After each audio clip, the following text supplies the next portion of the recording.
Knew about the sunrise, you knew about the rain.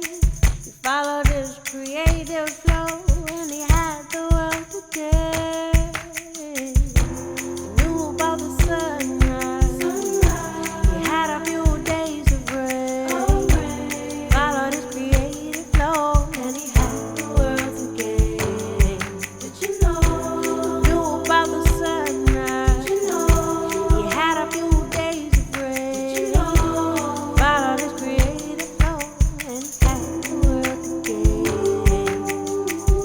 When they ask how you sing all day, when they ask why you dance and you say, how you know that it'll be okay, tell them that it's human nature. Pre-contact Hawaiian civilization is known for open and indulgent sex-positive practices. The religious conduct around eating food was often more strict than around having sex.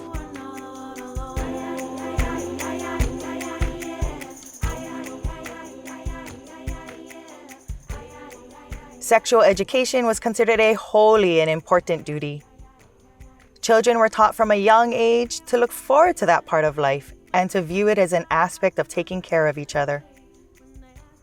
Sexuality was not shamed and repressed. It was celebrated and revered. Frequent sex between a variety of partners acted like a social glue to support a harmonious society. Marriage was a foreign concept. People of the common class would simply be with those they chose to be with, without any formal ceremony. Jealousy was considered impolite. Prostitution was also a foreign concept. Consensual sex was always readily available.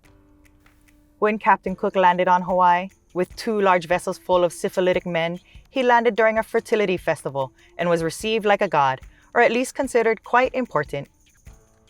Women openly wanted to have sex with the sailors. The sailors advocated for bartering, which was met with no hesitancy. Soon, families were encouraging women to seek out sex with the sailors and bring home iron nails. It's been said that the ships lost structural integrity because so many nails were removed. Conflict began to develop. Captain Cook lost his godlike status and was killed over a fight that started about some stolen nails. This voyage had a massive impact on the islands. Prostitution had become common practice. A brothel village had developed. Most of the population was decimated from venereal disease. Missionaries arrived shortly after the first voyages to save the Hawaiian people from themselves. They shrugged off all the death as God's punishment for being immoral. They did not hold the traditional island customs in high regard. They converted what was left of the population to Western religious practices, using control and manipulation. They planted the islands full of thorns. No more making love in the bushes. They banned all the nude surfing. They forbid using native language and taught English. Regulations were instituted around prostitution, trying to end it where possible, or at least mitigate the spread of venereal disease. But as it goes with prohibition, the sex trade does not end. It only becomes more dangerous for women and limits their opportunities.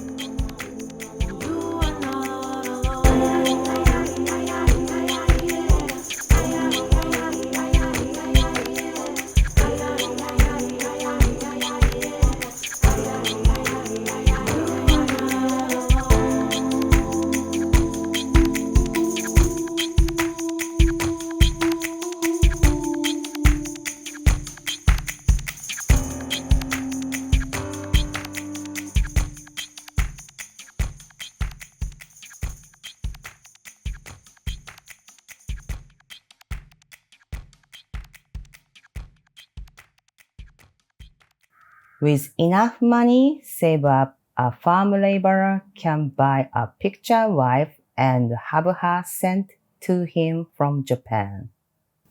These picture wives were bought and sold among men. Some men saw a woman already on the island as more valuable than one from a photo who he hadn't met, so he would buy her from another man. Sometimes a single woman could be sold to several different husbands throughout her life. This hotel was created as a bed and breakfast by one of the picture wives and her family through one of G's marriages. Some Japanese women also come to the island as prostitutes. This made significantly more money than being a farm laborer. It might seem like a better option for women to be able to make enough money to support her family back in Japan. And maybe this happened somewhere, but for the most part, her earnings went to the man that managed her. She worked selling sex on beds of hay in what the brothel village had become rows of stable along the road. Whether women were sold as wives or sold as prostitutes, they had a little autonomy either way.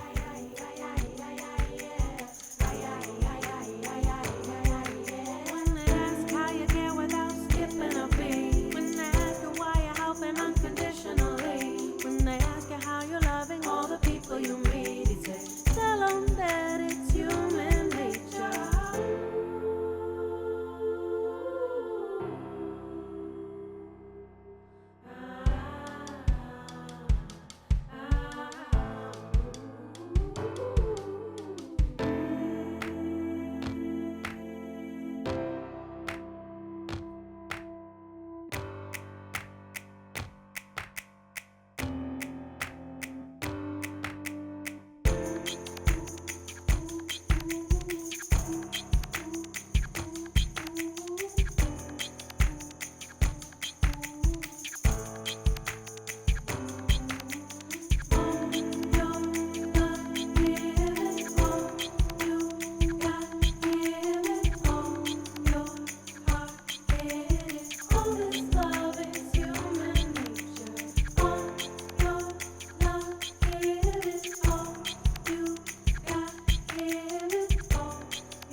I'm breaking out of the chains that kept me down, that kept me tame. I'm breaking out, ready to claim all that I am and how far I came.